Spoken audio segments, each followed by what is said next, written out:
Well, welcome everyone, and thank you for joining us here today. While we have a few people logging in to join the webinar, I just want to go over a couple other events that we have coming up.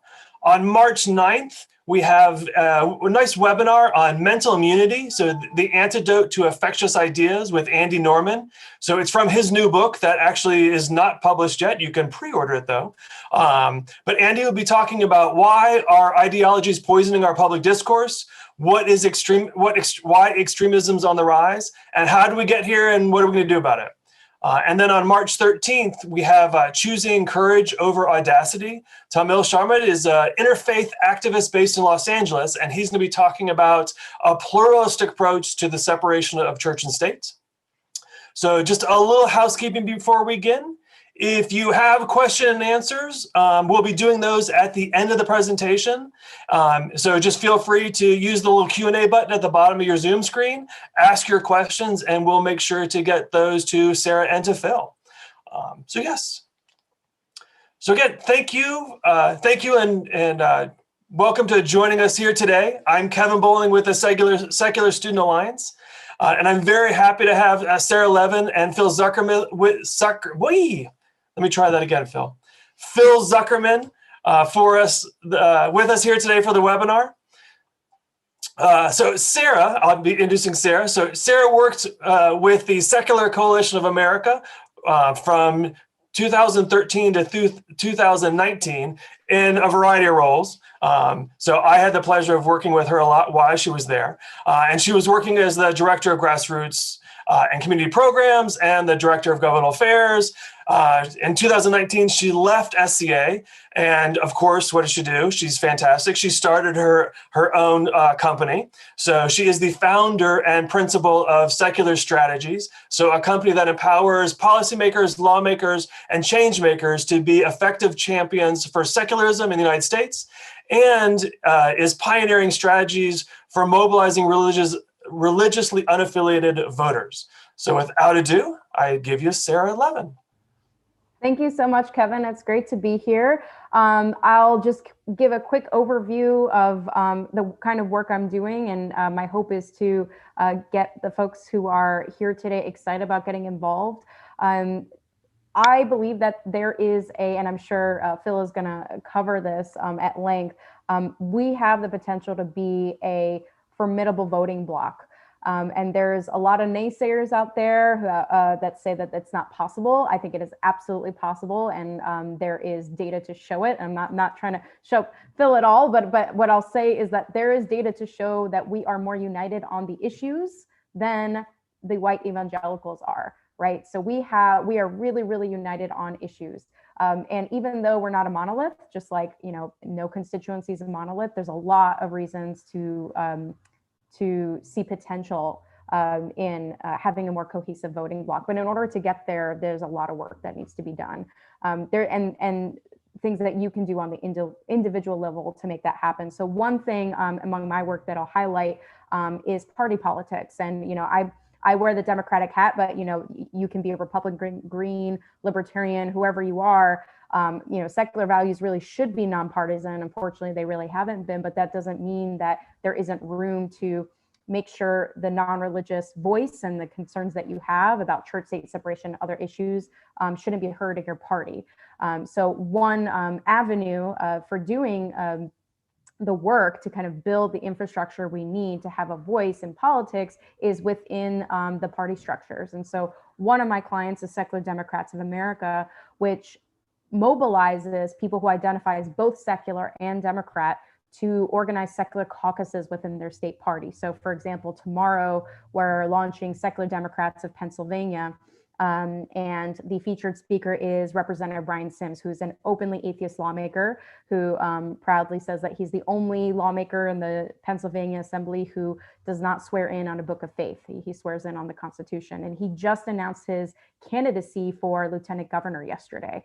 So there's going to be an openly gay and openly atheist candidate running for lieutenant governor in Pennsylvania, a very important swing state. And Pennsylvania is going to be the 5th state that we're launching a secular caucus like this. And there's efforts underway in Colorado and Arizona and other places as well. And the kinds of things that we're having folks do. One, educating their own peers and their own leaders in the Democratic Party about what it means to meaningfully include non-religious voters, understanding who non-religious voters are, convincing them that perhaps just like the party's target constituency groups, that they should target non-religious voters as well, try to win over their votes, understand what their issues are, visit them on campaign stops and town halls. The Nebraska Secular Caucus, for example, were challenging their state party's practice of opening their party meetings with prayer, right? Which is something that had never been challenged before. And so engaging those kinds of conversations and explaining, why that's not inclusive.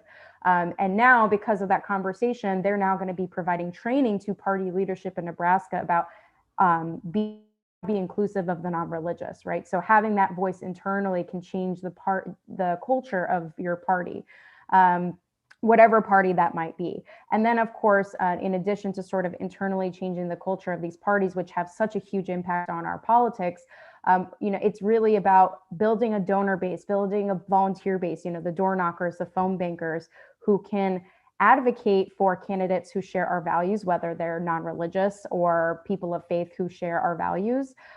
We are severely underrepresented in public office.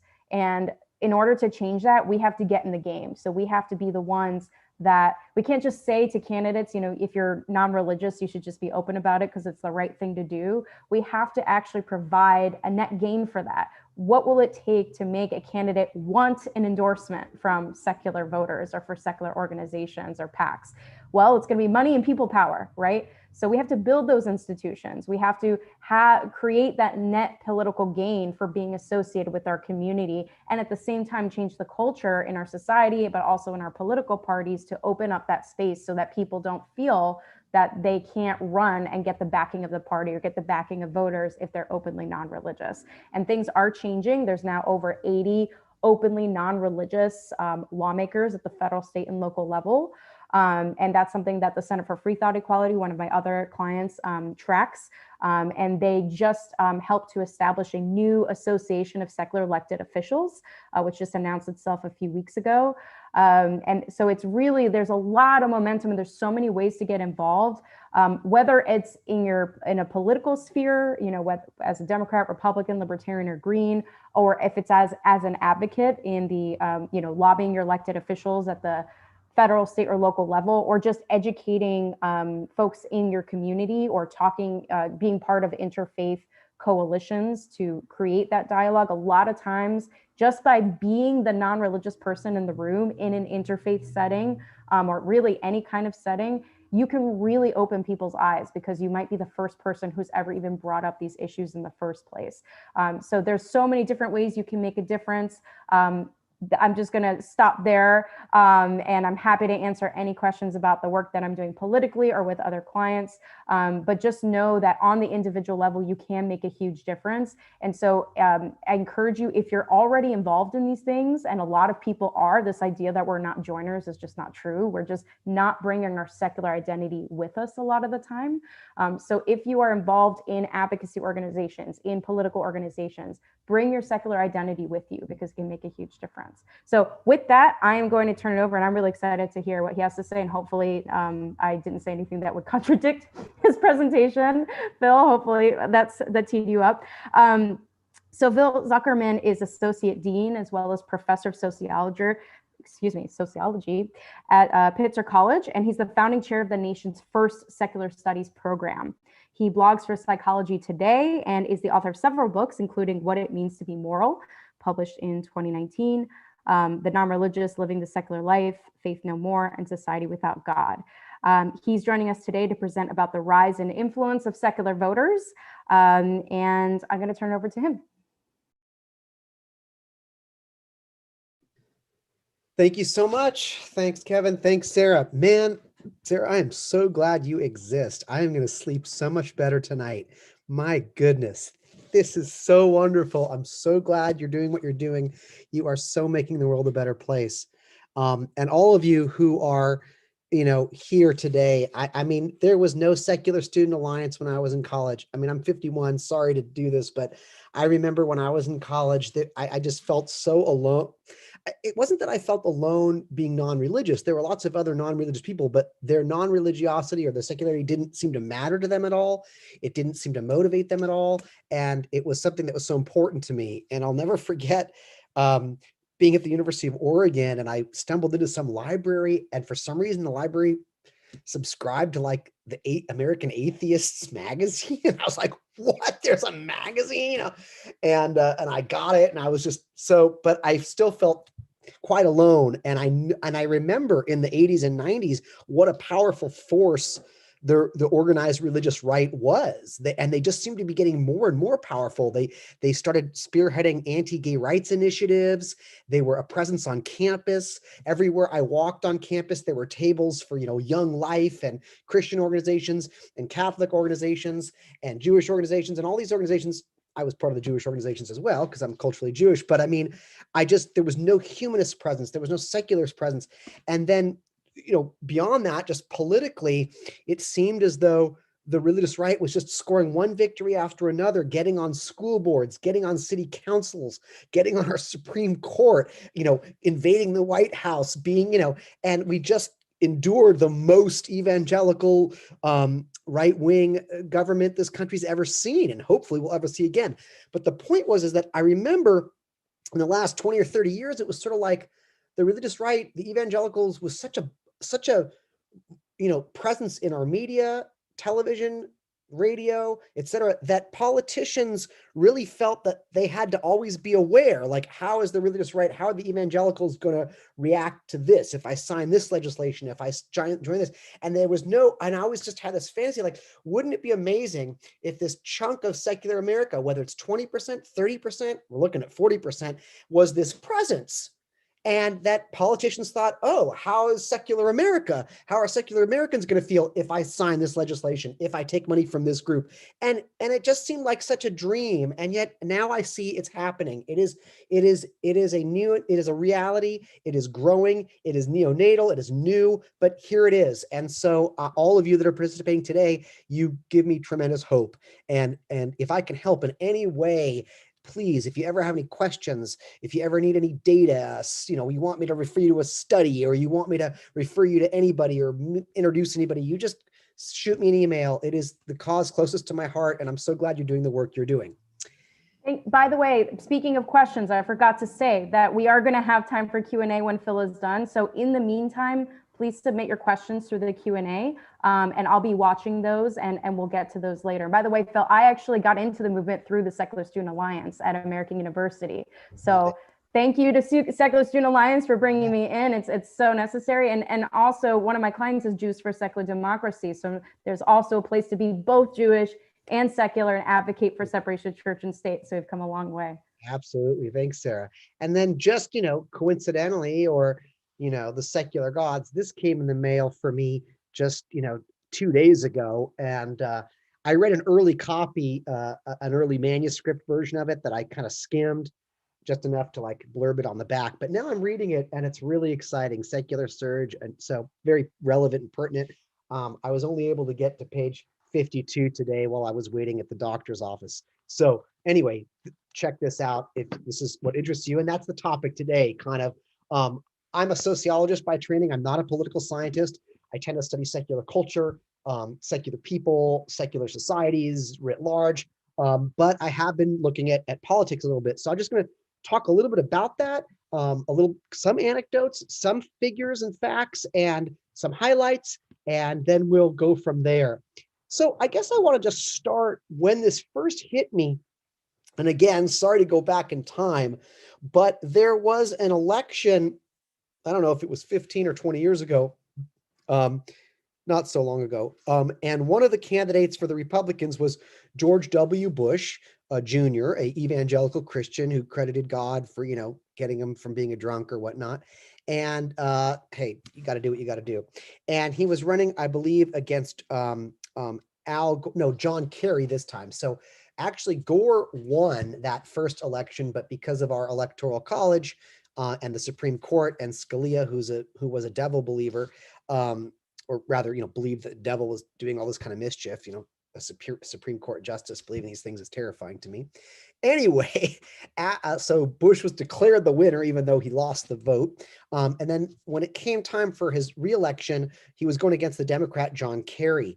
And Bush did win that one outright. He won the popular vote and the Electoral College. But everybody was trying to understand, like, what happened? Why? Why did so many people come out and vote for George W. Bush Jr.? And what they saw was that there were a lot of statewide ballot measures that particular year that had to do with two things: gay marriage or gay rights, and women's reproductive rights or abortion.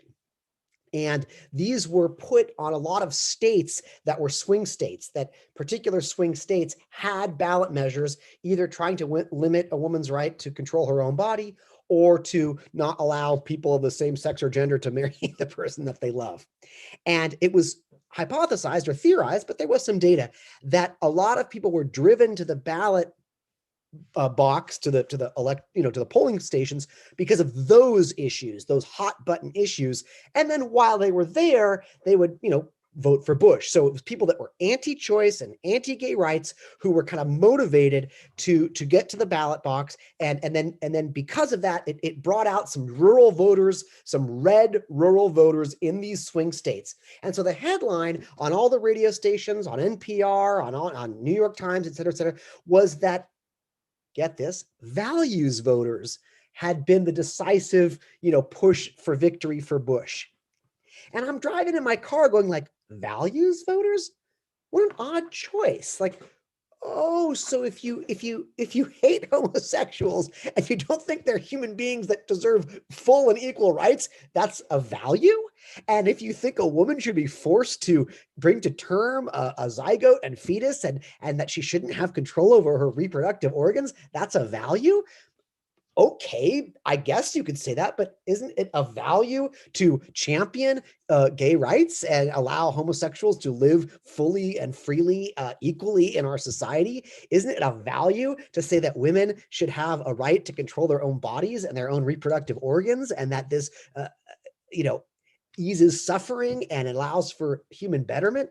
Isn't that a value too? So it really bothered me how our country kind of associated values with a kind of right-wing religious agenda, as if left-wing secular humanists don't also have their values. Like, every voter is a value voter. Who doesn't vote their values? We certainly vote our values. And that has prompted a lot of my work, right? To show that not only do we vote our values, but where our values become enshrined in law, life is better. Suffering decreases. Equality increases.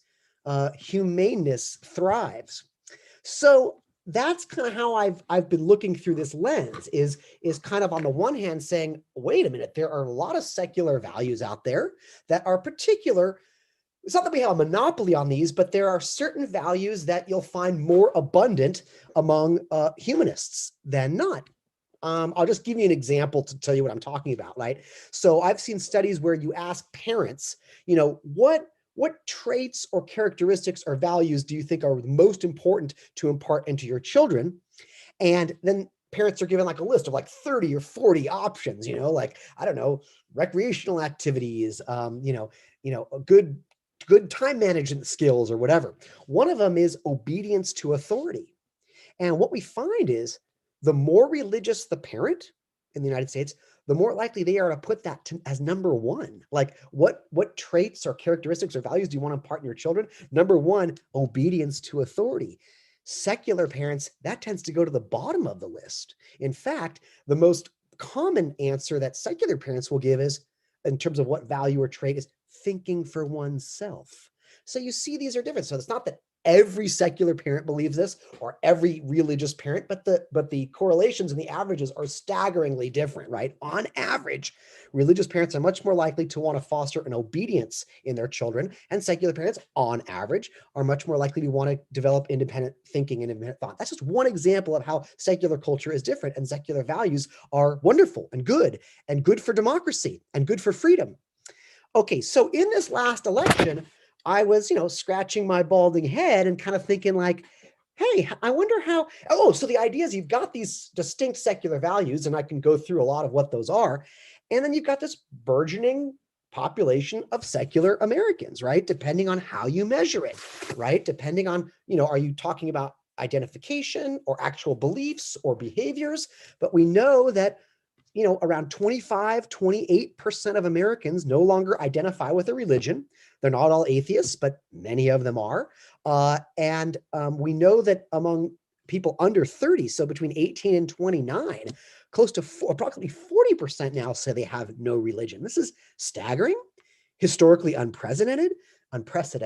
So how is this playing itself out?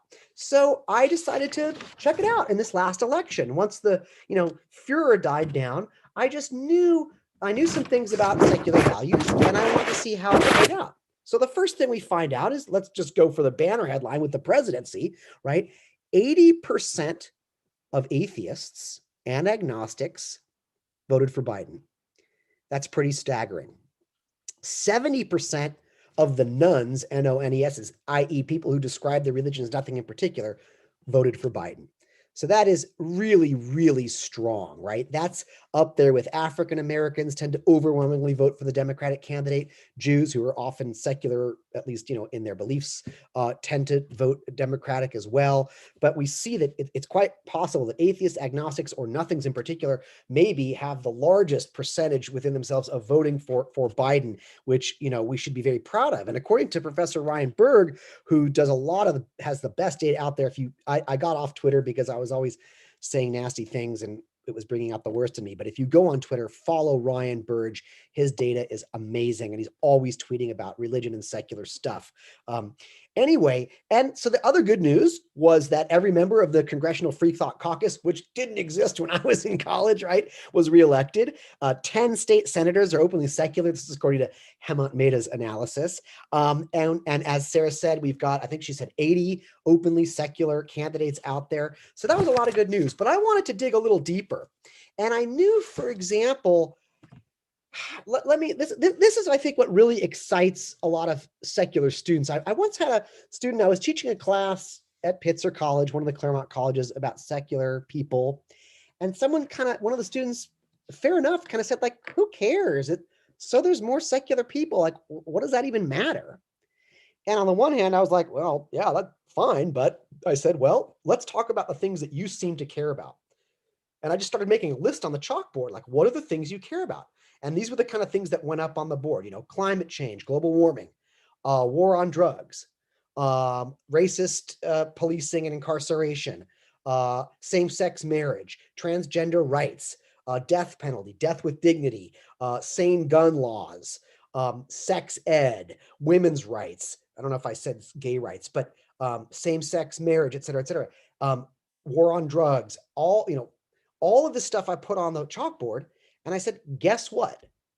Secular Americans are far more likely to be on the progressive side on all of these issues, whether it's women's rights, gay rights, transgender rights, animal rights, whether it's global warming, whether it's the war on drugs, whether it's reparations for African Americans, whether it's ending the prison industrial complex, whatever it is. Secular people are strongly on the progressive side, which, by the way, we have to ask why, because just not believing in God or not being interested in religion it doesn't necessarily mean you have to be progressive, right? You can be a right winger and still be an atheist. I think, look at the greatest, selfishness, saint of selfishness, Ayn Rand, Fountainhead, Atlas Shrugged. She was just, hated altruism, hated empathy, hated compassion, believed the best thing you could do for someone who was starving was keep on walking. She was a hardcore atheist. So there's nothing about atheism itself that necessitates a progressive, or is there? Well, we're going to get to that at the end.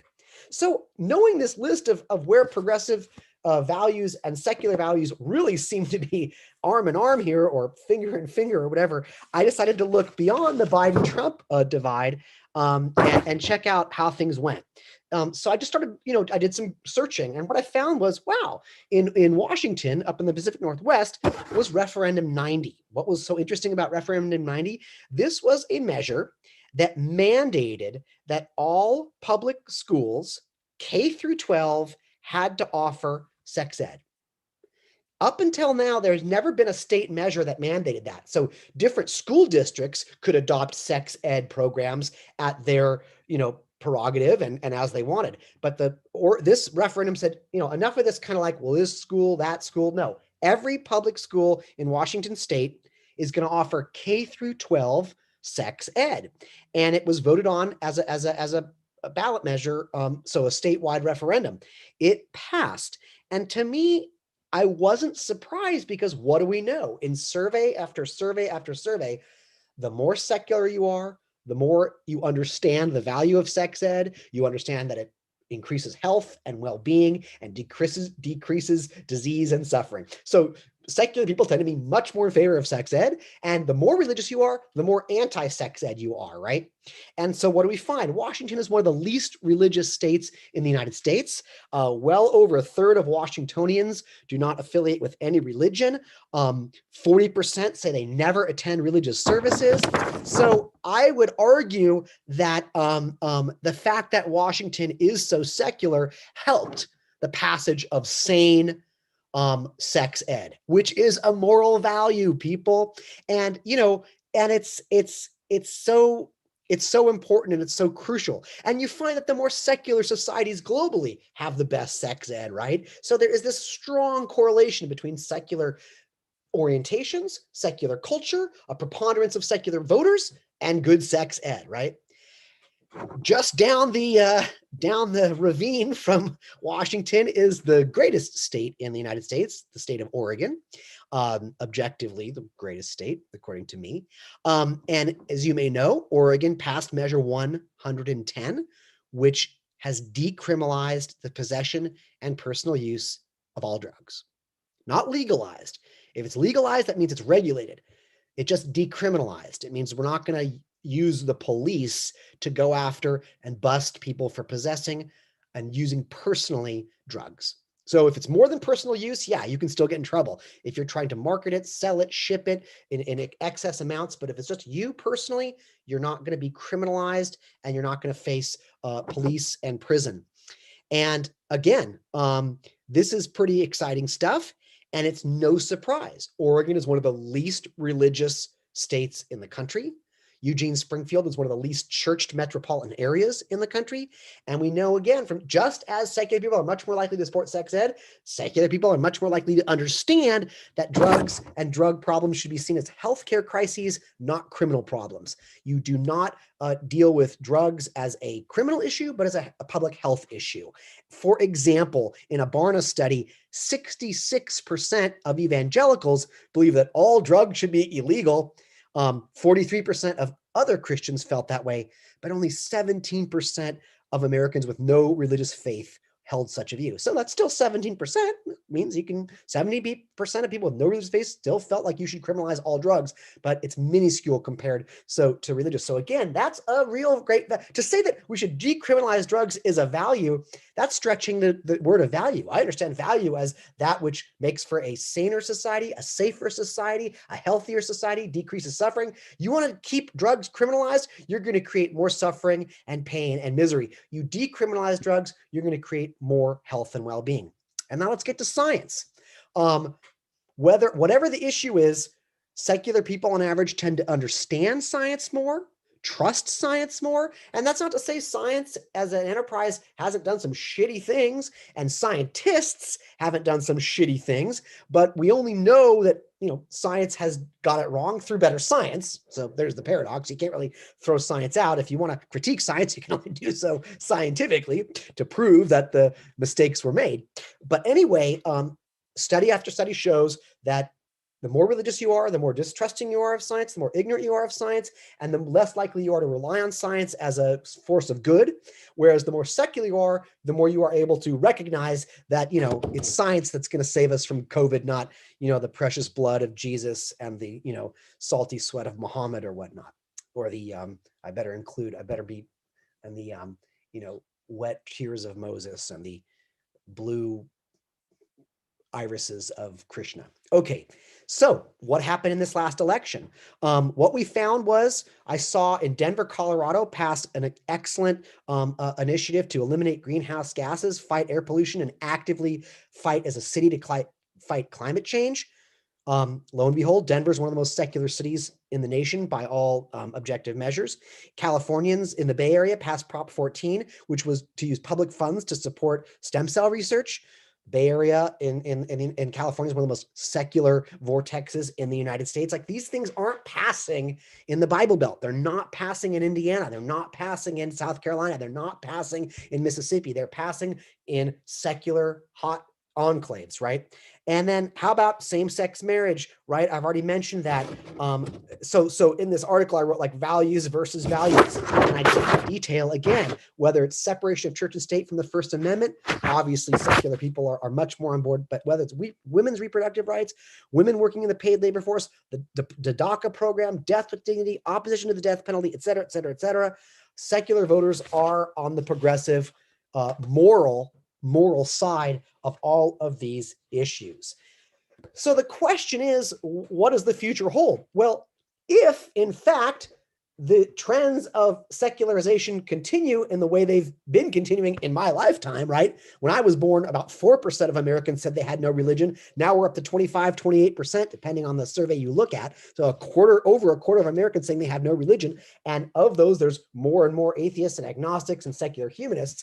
As that increases, and it hasn't stopped yet. It may plateau. We may get to like 33% and stop there, but it hasn't happened yet. So we'll see how long this goes.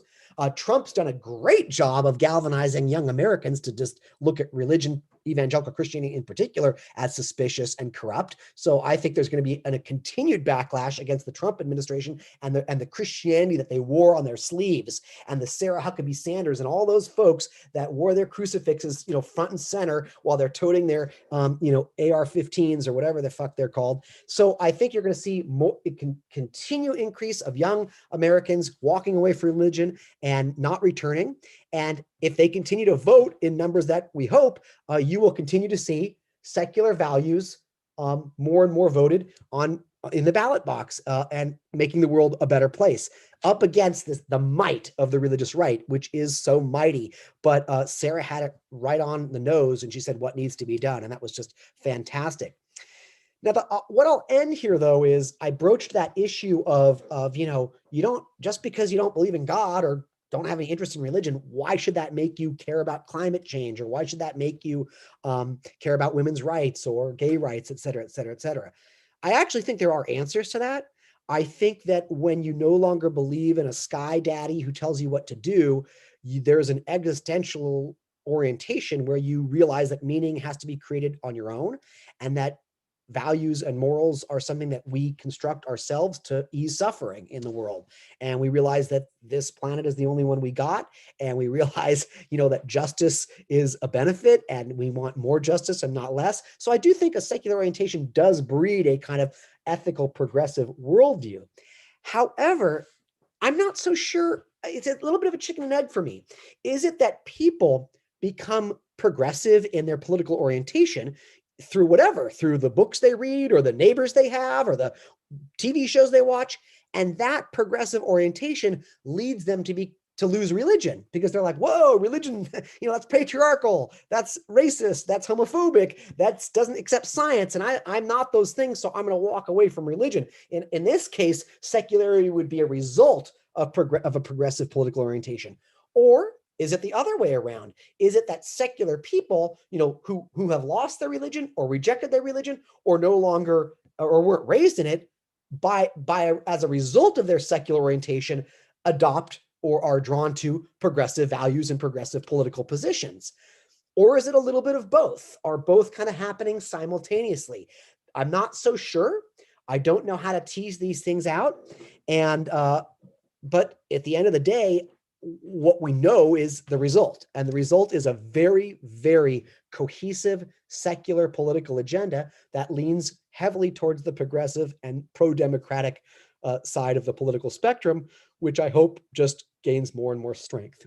I think I'm going to end there, and we'll see what kind of conversation we can get to. I can't hear you. Awesome. All right. So we already have I promised myself, this morning after that happened, I was like, don't be that person that forgot to turn off mute, but here we are. So we already have some questions in the queue, and you kind of already touched on this, but I wanted to get a little bit deeper into it. This is a question from Gary, who said, in Colorado, we saw more rational voters cast a ballot for the first time in years because marijuana legalization was on our ballot. Does that sound related to your values voter example?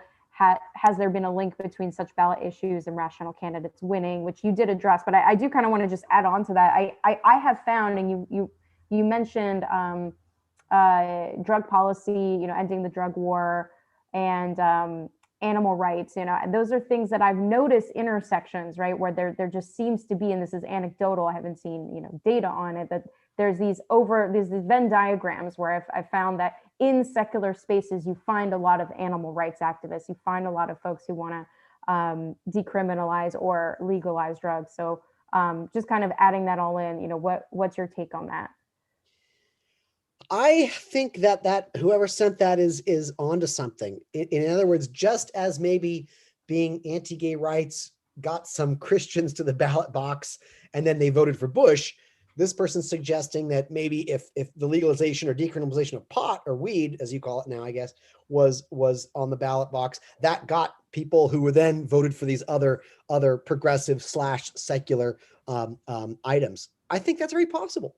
I think I haven't teased that out, but I think that's a very reasonable possibility. It also presupposes that secular people care more about access to weed than religious people. And I suppose that's true. I don't have the data on that. In terms of, Sarah, you raised the animal rights issue.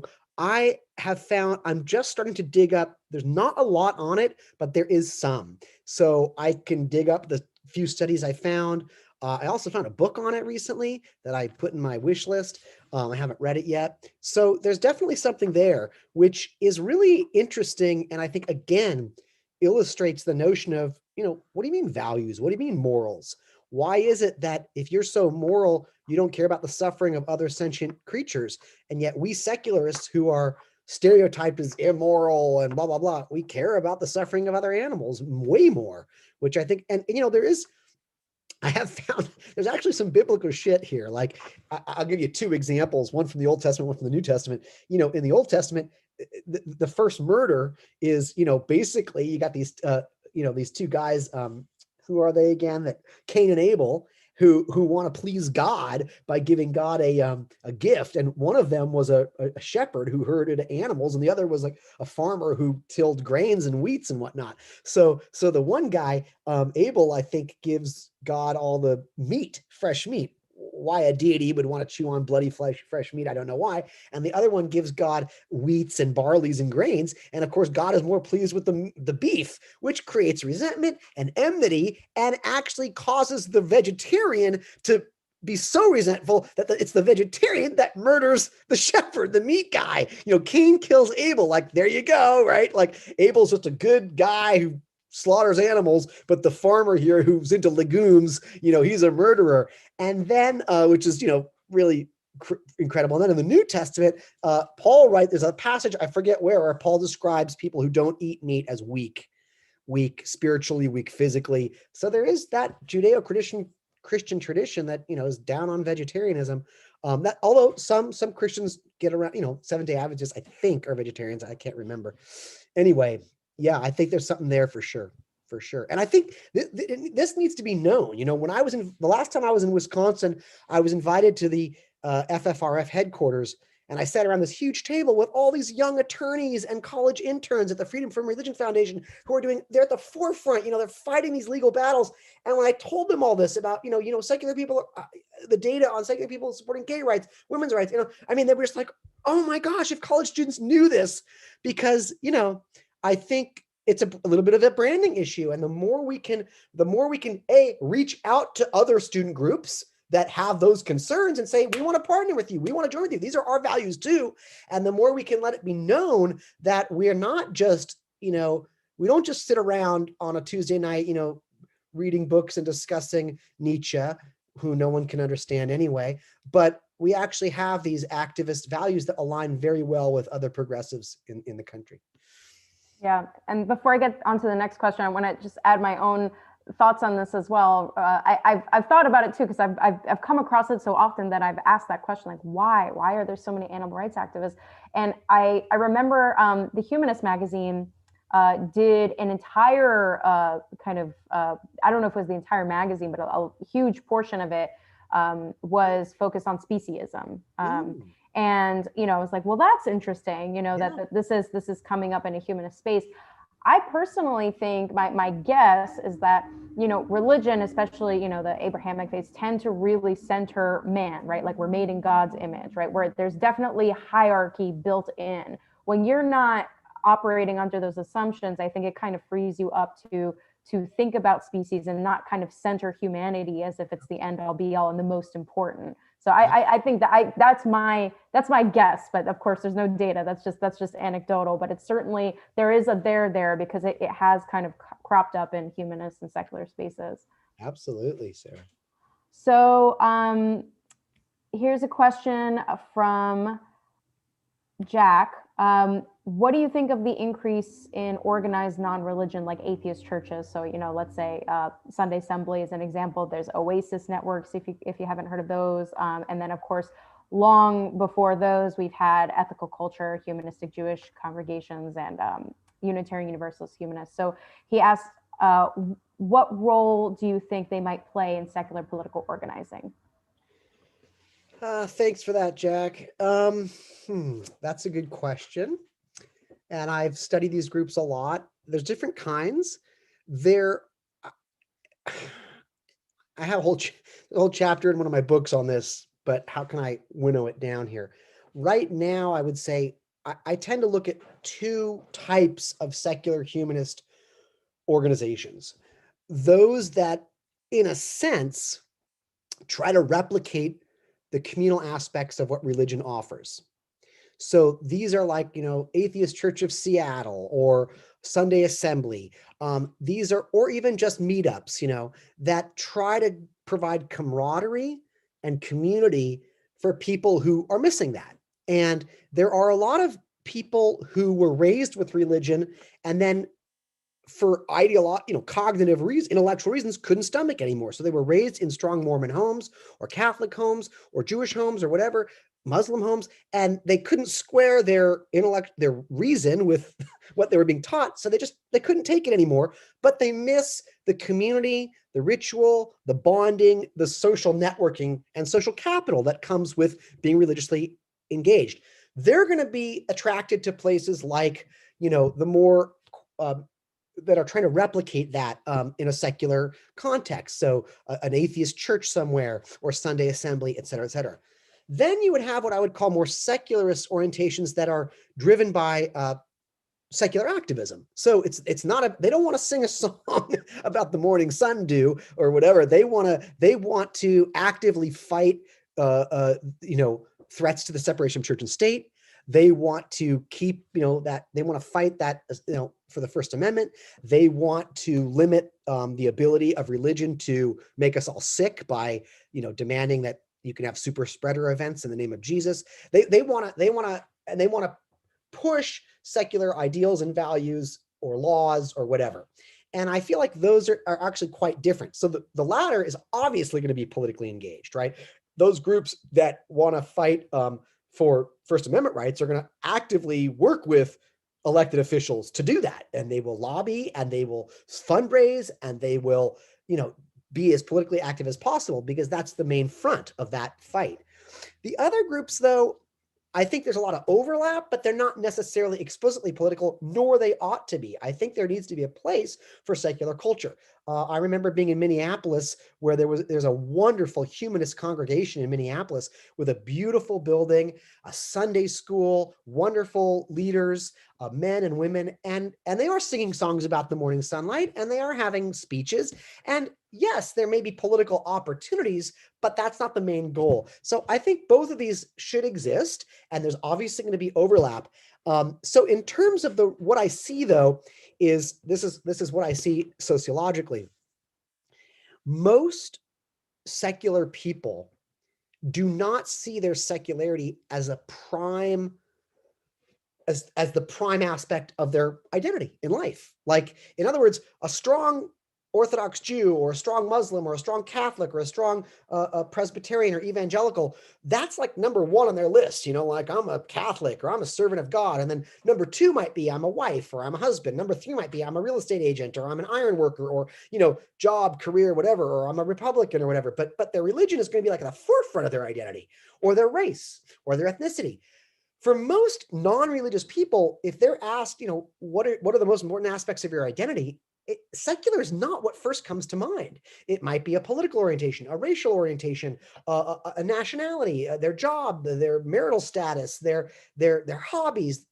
They just happen to be non-religious in a sort of default sense. They walked away from it, and that was that. So people like us, people that are sitting on a Tuesday afternoon on a webinar to discuss the secular, we are a very small minority of the larger secular world. We are driven by, we see secular causes as important to make the world a better place, and we see it as a significant aspect of who we are, of our identity. We want to read books called Secular Surge. We want to join groups and subscribe to magazines and websites and that have to do with this. And I think that we are going to be the ones that are both going to get involved politically and get involved communally. However, again, I actually think, though, that on that rung, we're probably more likely to get involved in activist groups than the community groups. I just feel the data that I've seen is that just kind of hanging out on the basis of one's secularity is a niche, and it's a small one. There's just not a lot of people that want to hang out. They are there. There are humanists meeting for beers, or they used to before COVID, and there are meetups for humanists going on hikes, and they exist, and they invite me to speak, and I enjoy them a lot, but they're small. And I think they'll grow a little bit. I don't know how much. I think the Sunday Assembly is a good example where there was a big explosion at first. People were interested, but they had a hard time sustaining membership, and people went once or twice. They didn't become regular attenders. A few did, a few stayed, but it was far less than in the beginning. But I think these kind of groups like Freedom from Religion Foundation, American Humanist Association, Secular Student Alliance, that have an identity component, but have a real political/social agenda. I think these are the groups that we need to look for to make the changes that need to be changed in our nation and in the world. But I'll just end by saying, growth in all secular community is always just going to be a good thing, whether it's for camaraderie and community or for political activism. Just in numbers, there is strength, and there's opportunity, and there's dynamism. And I see a lot of room here for extensive growth and activism. So I have a slightly different take than you on this, Phil, because I've noticed that there's actually quite a bit of political activism that comes out of the ethical societies, that comes out of the humanistic Jewish congregations. I think that they are, yes, in the grand scheme of things, are they?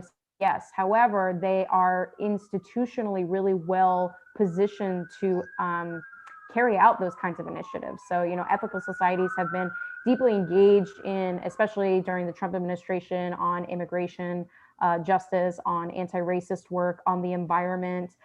They're the most likely, often because they have professional staff who are trained as clergy, to be involved in interfaith networks, which tend to be the go-to for local city council members and that sort of thing. So, for example, I know the former ethical culture leader at the Washington Ethical Society was deeply engaged in homelessness issues in DC. Why? Because there's a Washington interfaith network that she was a part of, right? So I do think that they're actually quite well positioned to do that kind of work. And especially if they have a home base, they are the most, and they're not meeting in a restaurant or something like that. It's a lot easier for them to invite any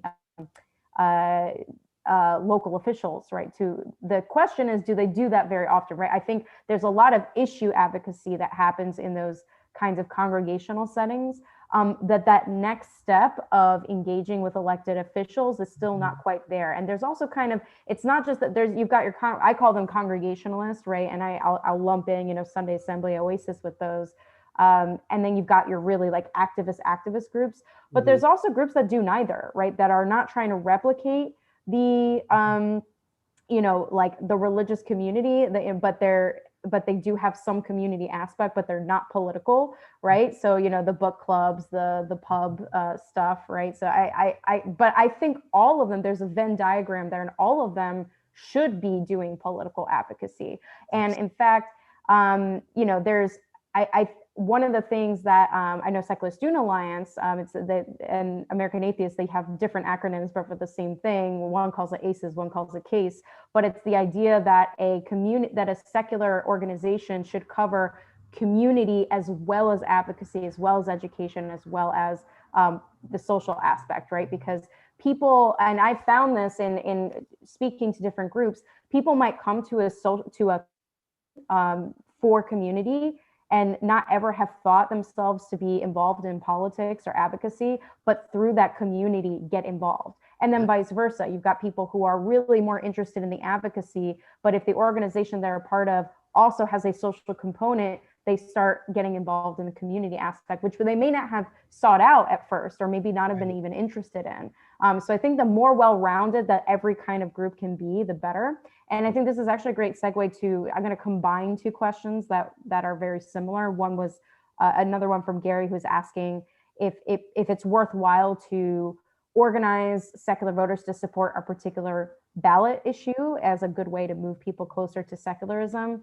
And then there was another sort of similar question from Rick. How can we secularists hope to make a dent when so few atheist humanist skeptics will volunteer with, donate to, or join local and national associations? If you don't mind, I'll just quickly give my 2 cents. I want to turn it over to you. So the reason I connect these two is because I think, one, the answer is yes, Gary. It would be a great idea to organize secular voters around a ballot issue. And for Rick's question, this idea, and I wonder if you agree, Phil, that we don't join things, I think is a total myth. It's just that we don't join things and bring our secular identity, which goes to what you were saying. That's not the prime thing. That's not the first thing we identify with.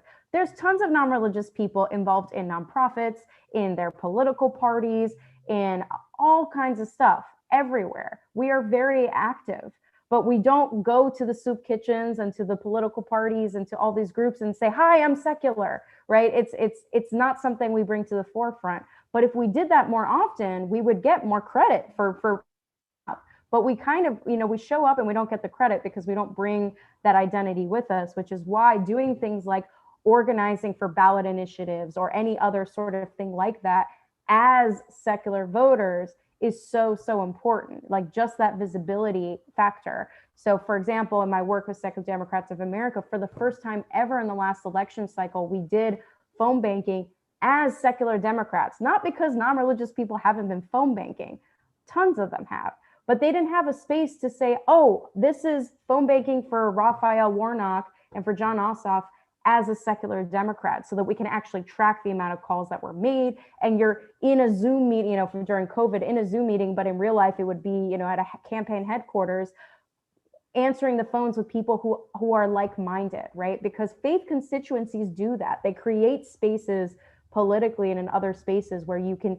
bring that hat with you. So what do you think about that, Phil? Yeah, ditto. I mean, I completely agree. I think outness is key.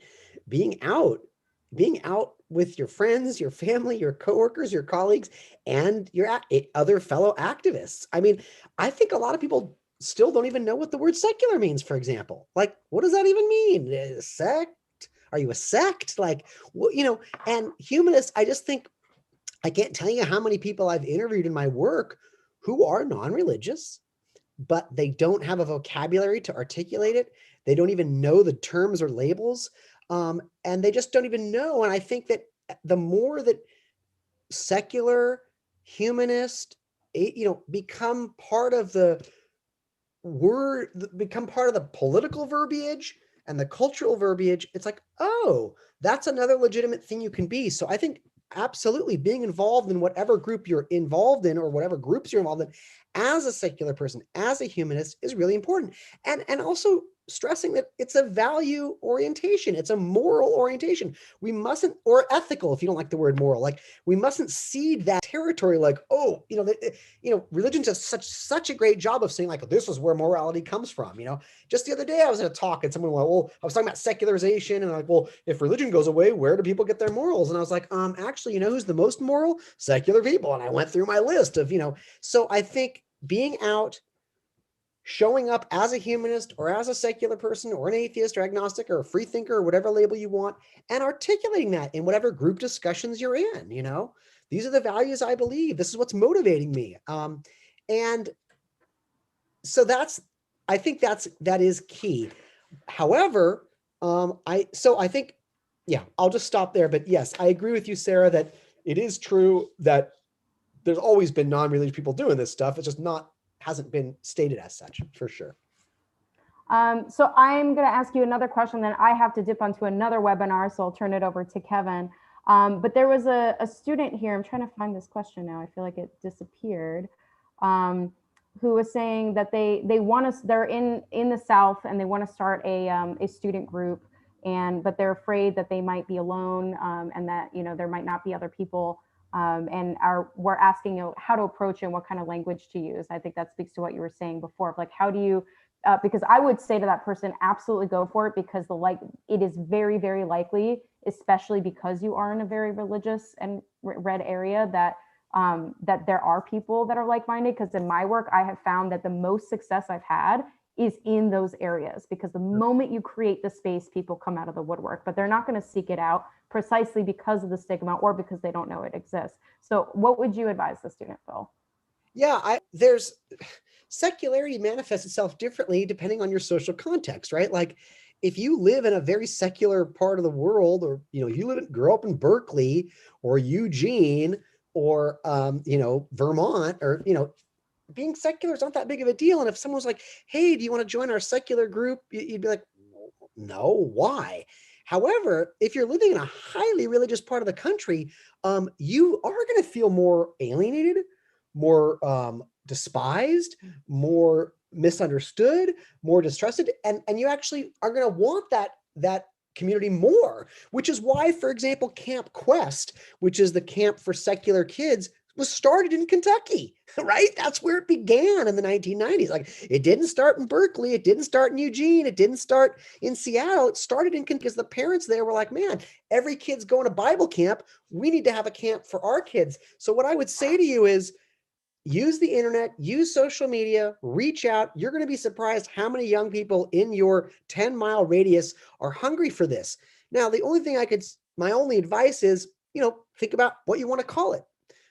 Atheist is a strong word that some people just love and it galvanizes them, and others are turned off by and have all kinds of negative associations with. I'm not here to settle that, but just be mindful of that. Do you want to call it a secular group, secular humanist group, free thought, or all of the above? And because you have to think about branding and you have to think about what your goal is. And I think if you created a group or club with some bullet point mission statements, this is our goal: to create secular community, to advocate for secular values, to foster secular political, whatever it is, I think you're going to be you're going to find comrades very quickly. And there's organizations there to help you. Like if you're struggling, the Secular Student Alliance is there to help you. American Humanist Association is there to help you. There's probably going to be other groups, at least in metropolitan areas near you, that already are meeting as meetups or as those kind of things. So go for it. We need you.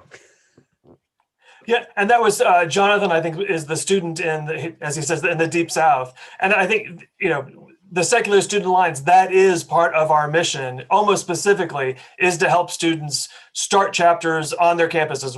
And we've had, clearly our big focus is college, university. Always have had a growing presence and interest in high schools. And the last probably year and a half, 2 years, a growing interest in middle school students who are wanting to start chapters. So we continue to see this expanding. And some of our largest, most active chapters tend to be in conservative areas.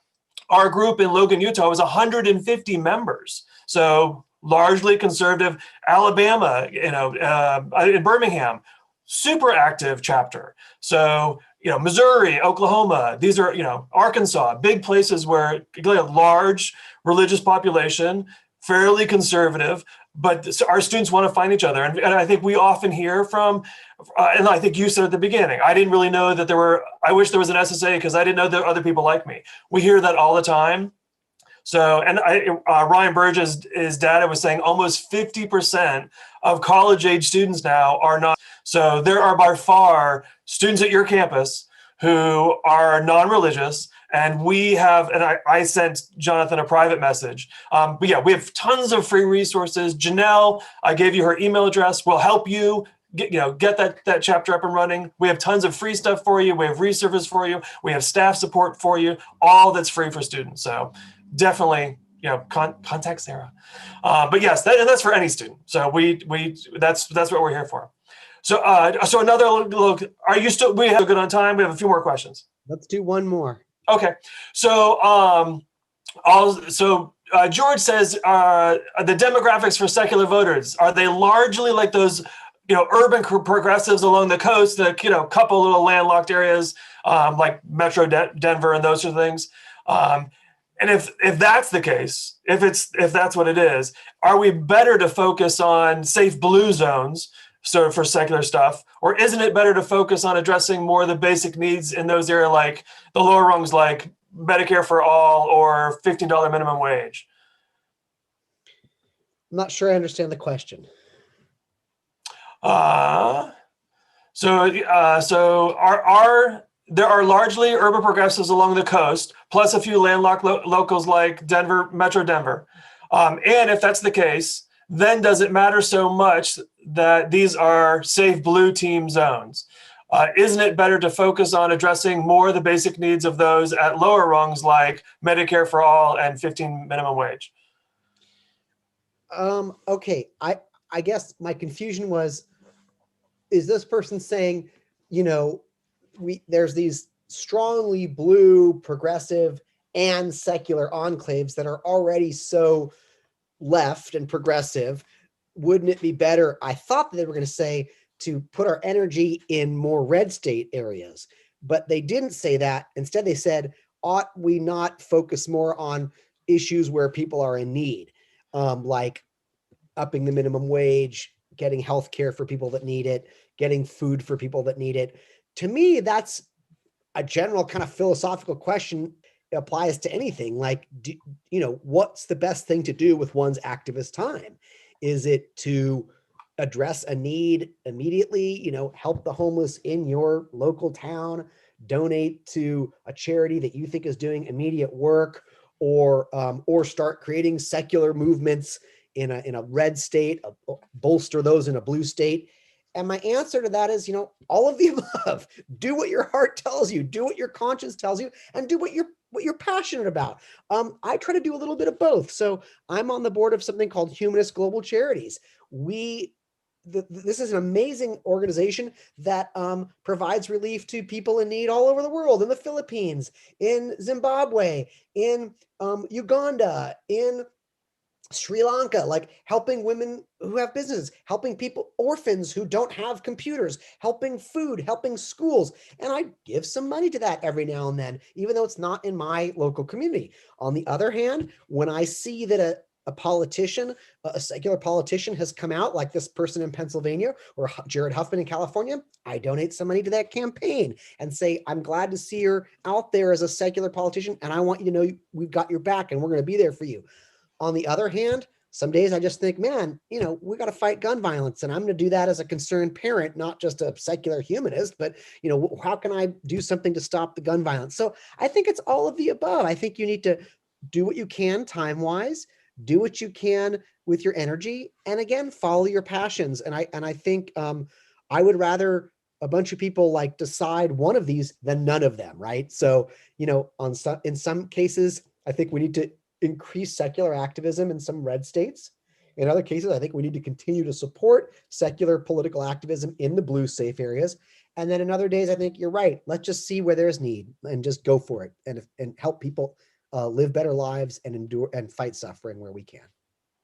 Yeah, and definitely. And I think a little bit to Jonathan, I think what Jonathan was sort of pointing at, you feel like you don't know people in quote unquote red states who are non-religious. And that's a fallacy because they're there. It may be harder for them to be vocal, or there may be more personal risk in being vocal, or familiar rejection, or whatever those things is. And American Atheist has done some great studies with the Secular Survey that shows all that is very true. So there are atheist Republicans, there are atheist libertarians, there are atheists in red states. So yeah, and I think I always look when I go into, I'm privileged to live in Los Angeles and be gay in Los Angeles, and I can walk down the street. My husband and I can go out in our neighborhood and no one bats an eye. We're fully accepted. It's not an issue.